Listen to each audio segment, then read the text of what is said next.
look at results of surveys, what drives decisions of people, of course, senatoriables, I think it's really the individual persona, their image, and a lot of them, though they're aligned with administration, they remain to be independent. So it's not issues, it's more At this moment, name recall, still name recall. It's really name recall because you are trying to capture a national following. Then you are asked to vote for 12. So you're not being asked to choose one over the other. So you end up, I think the fill-up rate average is 9. So it's really top of mind. But though it's top of mind, that's where people differentiate. I might know you, like maybe people see Harry Roque regularly, daily, but I still wouldn't like you to be senator, given the results of the survey. Or you see all those materials of Secretary Bongo, might be you see it in your community, but not necessarily doesn't translate. We call it, people know you, but you're not converting, that they prefer you. So it's not name recall, because if The name recall is just the first. Then Okay. from the name recall, as you're given all these names, some are, you know also, then you make your decision. And we have seen that. That's why I've always valued the decision-making of even the rich or the poorest of our Filipino.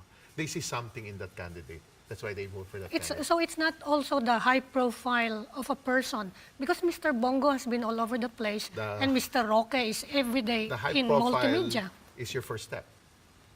The challenge is how do you convert that into people seeing you as their next senator? A lot of the headlines the following day nung lumabas to was not only that she was #1, but also that the top 5 were all women. Yes. Was gender really at play here? It's possible that suddenly a president, with strong personality and really proud to be his macho image, people are seeing that maybe we can have alternative leaders also. And that's what we see now. 5 names in the top 6 are women, and Grace Poe way ahead consistently in different quarters. Considering that though she is allied with the coalition supporting the president, she has remained independent in her statements. So that's something positive on her part. Of course, the next 2, Villar, Cayetano, tend to be perceived as supportive really of the president. But it's really Grace Poe coming out strong. Yeah, but these were all, I mean, we also have to note, these were all women, but also representing very different parties. Different political persuasions. Of course, Sara Duterte is there because of the father. He's the only one who's benefited with the popularity of the president. What about Senator Villar? I mean, she's not exactly the most articulate senator. I mean, when she seldom speaks in the Senate. She seldom is interviewed in the Senate. Yet she's ranking #2. What explains that? First, the name recall is there, very strong. Villar name. Though you might say, Villar name did not make it to the presidency, but still, it's still enough to have a certain following. Then I said, I have this theory in senatorial vote in the Philippines. That doesn't mean that when you fill up 9 to 12, if that's the average 9, doesn't mean it's what if Villar was #7 or #6. Yeah. So you basically, that's what you call the top of mind.